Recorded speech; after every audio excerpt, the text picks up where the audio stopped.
Yeah, well, where he bought it, it wasn't even down 36% at that point in time. If he bought it on the open, Scott, it was a lot closer to 250, and that's when it started to tumble a little bit further. But I can tell you this, I agree with Josh's premise, but the one thing I would disagree with would be the oftentimes when you see moves like this, just incredible moves to the up or downside, you want to wait a couple of days oftentimes, let a little of that dust, sort of settle. So that's the only criticism I would have of that. That being said, I don't disagree with him, but they've got to prove to us, Scott, why things will change at Netflix, because they do need to change. And I think that's the biggest takeaway from me is when I was listening to that call last night and they talked about that sharing and 100 million people estimated to be part of that sharing of the passwords of Netflix. They only have 220 million people already, so 100 million are actually piggybacking onto that. That's something that's got to be addressed. Obviously, there's competition. We all knew there was competition. We thought Netflix was able to be the leader in that competitive race that they've had, but clearly they are struggling, and they don't have the pricing power that they'd had in the past. I mean, there's a lot of different things that you could take away from this earnings report that you'd say are the negatives.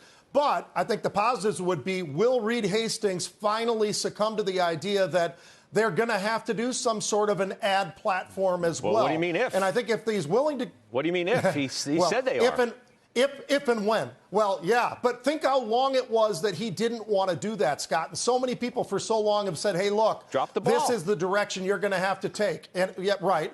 But I think this time, I think it's pretty interesting that now there's interest in doing that, and I think that's the right decision to do. But on top of that, they've got to figure out the puzzle of the 100 million piggybackers right now. That's a problem. That is a huge number. If they could retain just 25% of that, they'd have 25 million users to what they've got right now. That's what they've got to do, Scott, because there's a lot of issues going on. That being said, take a look at the earnings. Take a look at some of the power that they've got. Yes, I understand the sub growth is terrible. It's not growth. It's negative, 200,000. But the reality is their numbers were pretty decent numbers in terms of the earnings themselves. And you look at where the PE is, there's a lot of things that you could say, you know what? If they do this, then they can do that. And that's why I'm still holding on to the stock right now. Okay, so he didn't obviously want to go ad-supported, but desperate times call for desperate measures. So that's where we go. Now, again, we're sorry that Josh couldn't join us today. He is literally on an airplane. You deserve to hear more about this new buy from Josh, and you will tomorrow. I promise you that when he is back on the show. But nonetheless, that's what we have to work with.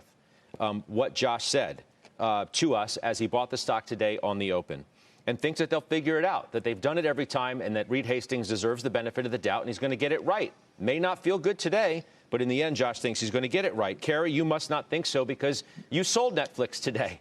And you sold it at the open. You threw in the towel. Yeah, exactly. And maybe Josh bought some of our shares. So we think that this signals to us that the party's over. It's not a model that's working. It's broken. And I would say that on a number of fronts. They dramatically miscalculated what was going to happen this quarter and probably next quarter. So it's not as if this seepage of subs is over. It's going to continue. We are saturated in the United States. There are too many platforms right now, and they are just pouring money into their content and into trying to acquire more subscribers.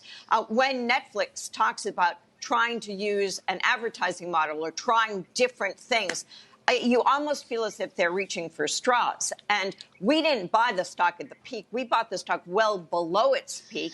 We had added to it once when it fell on the last quarter. And at this point, not only do we see this as a long-term fix, but here's the other factor that I should have remembered well from the years I've followed entertainment and media. That was so long ago, maybe I forgot. But the nature of the film industry and the television industry really is that there are only so many great ideas.